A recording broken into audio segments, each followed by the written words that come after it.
ये कहानी शुरू होती है एक डायनासोर जोड़े से जो एक शांत और सुकून भरी जिंदगी जीते हैं। वो अपने खेत में फसल उगाते हैं और अपने फार्म की देखभाल करते हैं। एक दिन वो दोनों अपने घोंसले की तरफ जाते हैं जहाँ कुछ अंडे टूटने वाले होते हैं। एक एक करके अंडे फटते हैं और 3 प्यारे छोटे डायनासोर पैदा होते हैं। उनमें से 2 बहुत मजबूत, खिलाड़ी और ऊर्जा से भरे होते हैं, लेकिन तीसरा जो अभी भी अपने खोल के अंदर छुपा हुआ है बहुत छोटा और डरा हुआ होता है। माँ बाप बड़े प्यार से उसका नाम आर्लो रखते हैं। थोड़ी देर बाद पूरा परिवार साथ बाहर निकलता है। आर्लो के पापा गर्व से उन्हें अपनी जमीन दिखाते हैं और दूर एक बड़े पहाड़ की तरफ इशारा करते हैं जो पंजे जैसा दिखता है। वो उसे क्लॉटूथ माउंटेन कहते हैं। वक्त बीतता है और छोटे बच्चे धीरे धीरे बड़े होने लगते हैं। आर्लो के भाई बहन बक और लिब भी बहुत हिम्मत वाले, मजबूत और मेहनती बनते हैं। वो रोज अपने माँ बाप के साथ फार्म में काम करते हैं, लेकिन आर्लो अलग है। उसे हर छोटी बड़ी चीज से डर लगता है। जब भी उसे कोई काम दिया जाता है वो किसी न किसी तरह उसे बिगाड़ देता है। एक दिन माँ और पापा तीनों बच्चों को साथ बुलाते हैं। पापा समझाते हैं कि सर्दियां जल्द आने वाली हैं, इसलिए उन्होंने इस मकई के गोदाम में बहुत सारा खाना जमा किया है ताकि ठंड के महीनों में कभी कमी न हो। फिर दोनों माँ बाप उस गोदाम पर अपने पैरों के निशान लगाते हैं। यह उनकी मेहनत की गर्वीली पहचान है। बच्चे उत्साहित हो जाते हैं और वो भी ऐसा ही करना चाहते हैं, लेकिन पापा उन्हें रोकते हैं और कहते हैं कि अभी तुम तैयार नहीं हो। तुम अपना निशान तभी लगाओगे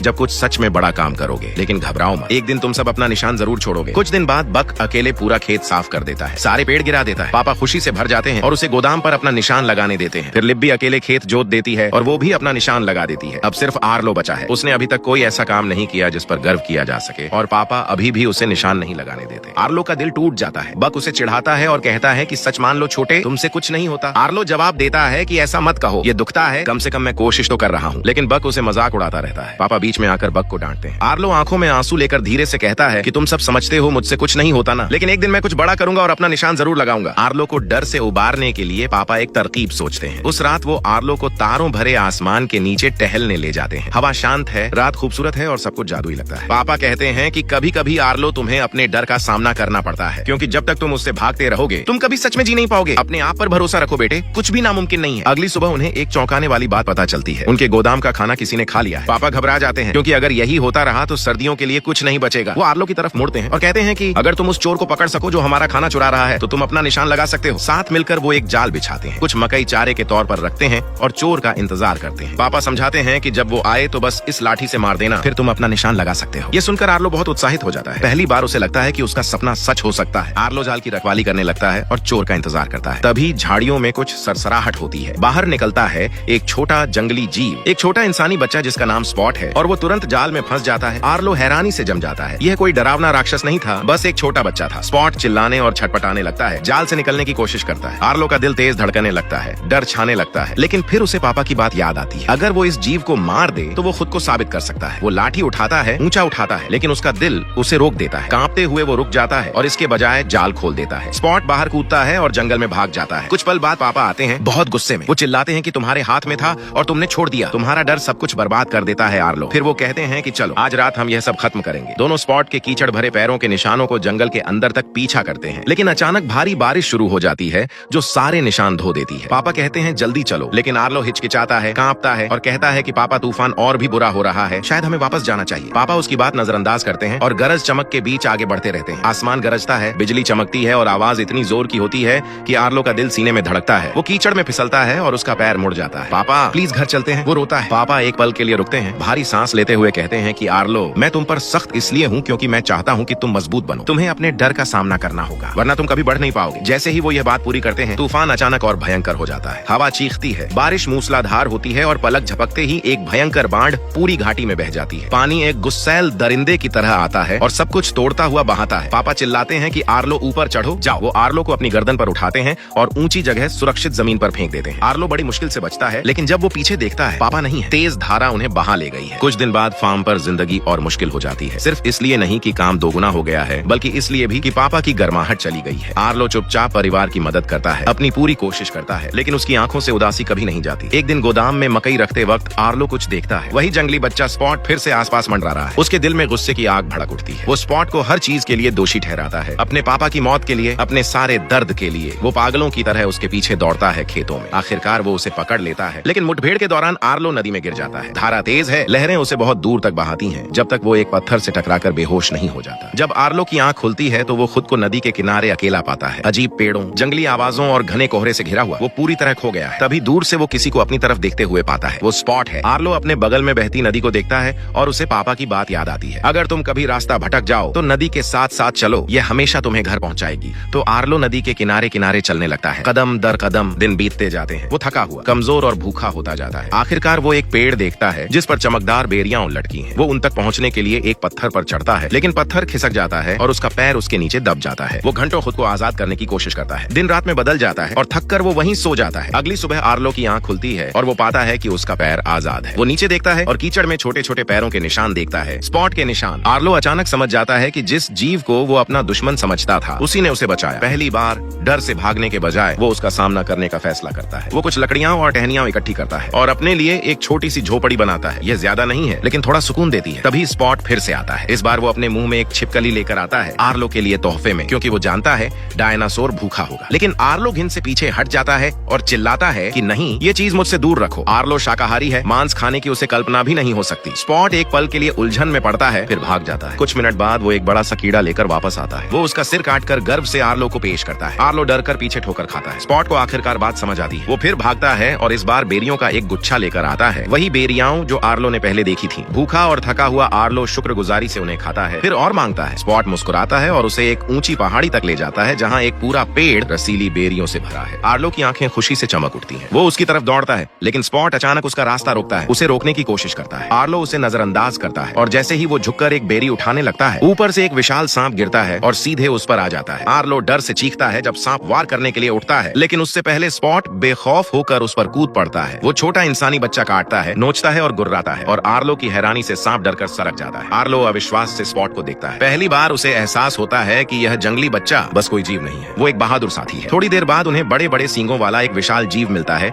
जिस पर कई पक्षी बैठे हैं। वो जीव नीचे झुककर पूछता है कि तुम्हारे साथ वो छोटा कौन है? आर्लो हिचकिचाता है, फिर धीरे से कहता है कि उसका कोई नाम नहीं है। वो एक पल सोचता है और मुस्कुराते हुए कहता है कि मैं इसे स्पॉट कहूंगा। स्पॉट मुड़कर एक छोटी सी मुस्कान देता है, उसे यह नाम पसंद है और उसी पल से यह नाम हमेशा के लिए उसका हो जाता है। जैसे जैसे दिन बीतते हैं, आर्लो और स्पॉट एक दूसरे के करीब आते जाते हैं। वो नदी के किनारे किनारे साथ चलते हैं आर्लो के घर की तरफ, लेकिन रास्ता लंबा और उलझा हुआ है। एक शाम वो ऊंची घास के मैदान में पहुंचते हैं। आर्लो अपनी पूंछ घास में हिलाता है और अचानक सैकड़ों जुगनू आसमान में उड़ जाते हैं, छोटे छोटे तारों की तरह चमकते हुए। स्पॉट की आंखें हैरानी से खुली रह जाती हैं। वो और आर्लो दोनों हंसते हुए उन चमकती रोशनियों के पीछे भागते हैं। एक पल के लिए सब जादुई लगता है, लेकिन फिर हंसी फीकी पड़ जाती है। आर्लो रुक जाता है क्योंकि जुगनुओं का यह नजारा उसे पापा की याद दिलाता है। उसके पापा भी उसे ऐसे ही जुगनू दिखाते थे। आर्लो चुपचाप बैठ जाता है। वो कुछ टहनियां उठाता है और 5 छोटी टहनियां जमीन में गाड़ देता है। फिर एक गहरी सांस लेकर एक टहनी गिरा देता है। चुपचाप स्पॉट को बताता है कि हम 5 थे, लेकिन अब मेरे पापा नहीं रहे। स्पॉट उसे एक पल देखता है, फिर कुछ अप्रत्याशित करता है। वो जमीन में 3 टहनियां गाड़ता है, फिर उनमें से 2 गिरा देता है। सिर्फ एक खड़ी रहती है। वो अपना सिर झुका लेता है। उसकी आंखों में गहरी उदासी है। आर्लो उसे देखता है और अचानक समझ जाता है स्पॉट ने भी अपने माँ बाप खोए हैं। बिना एक शब्द कहे आर्लो उसके करीब आता है। दोनों कसकर गले मिलते हैं। वो बोलते नहीं, बस बैठे रहते हैं, एक दूसरे के दर्द को महसूस करते हुए। उस रात वो तारों के नीचे सोते हैं, 2 अकेली आत्माएं जिन्होंने आखिरकार एक दूसरे में सुकून पाया है। अगली सुबह उनका सफर जारी रहता है। पहले मौसम ठीक रहता है, लेकिन जल्द ही काले बादल छाने लगते हैं। हवा तेज होती है और आसमान में गरज गूंजती है। एक भयंकर तूफान आने वाला है। आर्लो जम जाता है। उसका दिल धड़कने लगता है। बिजली की चमक, गरज की आवाज, सब कुछ उसे उस रात की याद दिलाता है। उस रात की जब उसके पापा बाढ़ में बह गए थे। वो यादें सपने की तरह उसके दिमाग में बाढ़ की तरह आती हैं। घबराकर आर्लो भागता है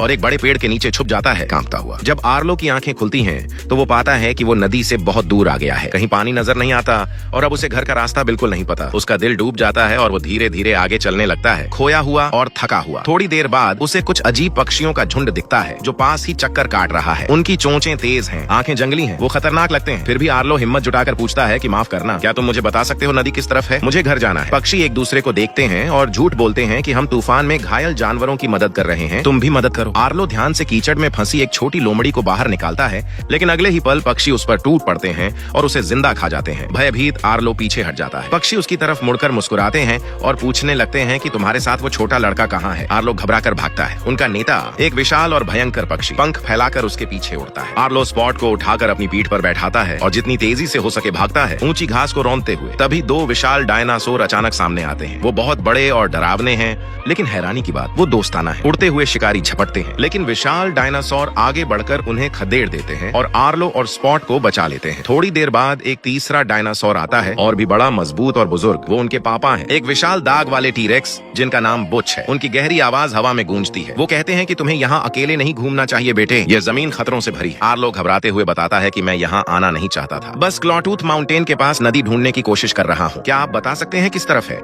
लेकिन बुच सिर हिलाते हैं और कहते हैं कि काश मदद कर सकता, लेकिन हमारे पास वक्त नहीं है। हम अपने झुंड को ढूंढ रहे हैं, हमारे लॉन्गहॉर्न कहीं भाग गए हैं। आर्लो तुरंत मदद की पेशकश करते हुए कहता है कि मेरे दोस्त स्पॉट की नाक बहुत तेज है, वो तुम्हारे झुंड को सूंघ कर ढूंढ सकता है। बुच एक पल उसे देखते हैं, फिर धीरे से हाँ कर देते हैं, लेकिन सावधान रहो, यहाँ रसलर हैं, मवेशी चोर। वो एक ऊंची चट्टान की तरफ इशारा करते हैं और कहते हैं कि ऊपर चढ़ो और जोर से चिल्लाओ, अगर रसलर आसपास हैं तो सामने आ जाएंगे। आर्लो हिचकिचाता है, वो डरा हुआ है, उसकी आवाज कांपती है, लेकिन उसे पापा की याद आती है और वो कोशिश करने का फैसला करता है। वो चट्टान पर चढ़ता है, चारों तरफ देखता है और मुंह खोलता है, लेकिन कोई आवाज नहीं निकलती। वो डर से जम गया है। स्पॉट यह देखता है और आर्लो की टांग जोर से काट लेता है। आर्लो दर्द से चिल्लाता है और इस बार उसकी चीख पूरी घाटी में गूंज जाती है। अचानक लॉन्गहॉर्न उनकी तरफ दौड़ने लगते हैं, लेकिन साथ ही रसलर भी, एक गिरोह के खूंखार मांसाहारी डायनासोर। वो आर्लो और टी-रेक्स परिवार की तरफ गुर्राते हुए दौड़ते हैं। एक भयंकर लड़ाई छिड़ जाती है। टी-रेक्स दहाड़ते हैं और जोर से काटते हैं, दुश्मनों को एक तरफ फेंकते हैं, लेकिन एक रसलर बुच के बेटे नैश को गिरा देता है। बिना सोचे आर्लो मदद के लिए आगे बढ़ता है। वो रसलर पर धावा बोल देता है, लात मारता है और काटता है,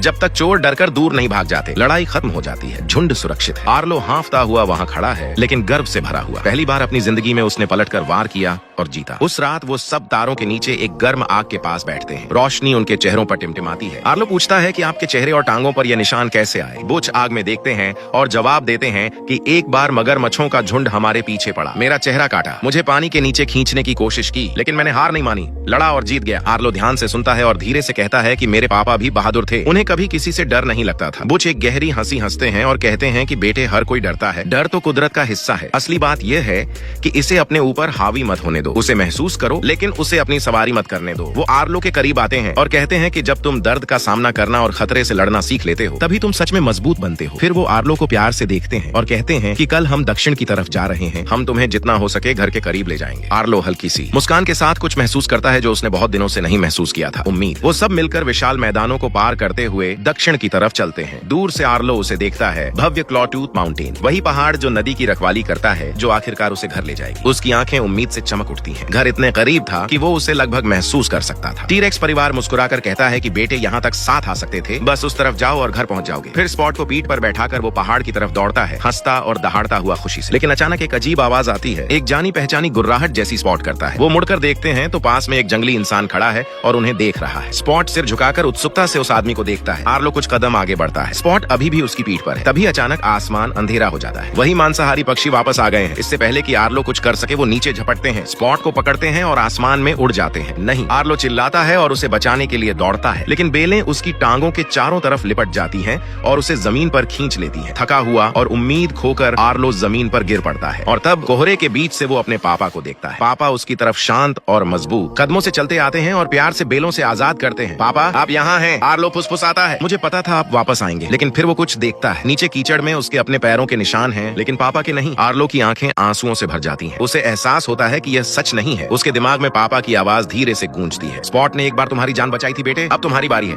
उसे तुम्हारी जरूरत है। आर्लो की आंखें चौड़ी हो जाती हैं, उसका डर गायब हो जाता है। वो पूरी ताकत से बेलें तोड़ता है और आगे दौड़ पड़ता है। स्पॉट, वो दहाड़ता है, उसकी आवाज तूफान में गूंज उठती है। दूर से उसे स्पॉट की मदद की पुकार सुनाई देती है। पक्षियों ने उसे एक गिरे हुए पेड़ के अंदर बंद कर दिया है और उसे निकालने के लिए चोंच मार रहे हैं। आर्लो फिर से दहाड़ता है, इस बार और जोर से। वो झुंड पर टूट पड़ता है और पूरी ताकत से लड़ता है। स्पॉट एक पक्षी का पंख काट लेता है और आर्लो एक लट्ठा घुमाकर दूसरे को आसमान से गिरा देता है, लेकिन इससे पहले कि वो भाग सके, आसमान फट जाता है। गरज होती है, बिजली चमकती है और एक भयंकर बाढ़ घाटी में बह आती है। उफनती धारा जंगल को तहस नहस करती है, पेड़ों, पत्थरों और मलबे को बहाते हुए। बिना एक पल सोचे आर्लो पानी में कूद जाता है। वो स्पॉट को पकड़ लेता है और उसे कसकर थामे रखता है जब लहरें उनके चारों तरफ टकराती हैं। धारा उन्हें पानी के नीचे खींचती है, लेकिन आर्लो जाने नहीं देता। वो पानी से लड़ता है, पूरी ताकत लगाकर आगे बढ़ता है, जब तक आखिरकार किनारा नहीं आ जाता। वो हांफता हुआ गिर पड़ता है। स्पॉट उसके बगल में है, घायल लेकिन जिंदा। दोनों खरोंचे हुए और थके हुए हैं, लेकिन सुरक्षित हैं। कुछ दिन बाद जब वो अपना सफर जारी रखते हैं तो उन्हें वही जंगली इंसान फिर दिखता है। इस बार आर्लो उसे नहीं रोकता। वो धीरे से स्पॉट को अपनी पीठ से उतारता है। स्पॉट हिचकिचाता है, समझ नहीं आता क्या करे, लेकिन तभी उसकी नजर उन पर पड़ती है। एक आदमी, एक औरत और 2 बच्चे पास खड़े हैं। ये उसका परिवार है। स्पॉट के पापा आगे दौड़ते हैं, उसे उठाते हैं और कसकर गले से लगा लेते हैं। आंखें आंसुओं से भर जाती हैं। उन्होंने आखिरकार एक दूसरे को पा लिया। आर्लो चुपचाप देखता है, दर्द के बावजूद मुस्कुराते हुए। स्पॉट उसकी तरफ मुड़ता है, फिर वापस दौड़ता है और एक आखिरी बार आर्लो की पीठ पर कूद जाता है,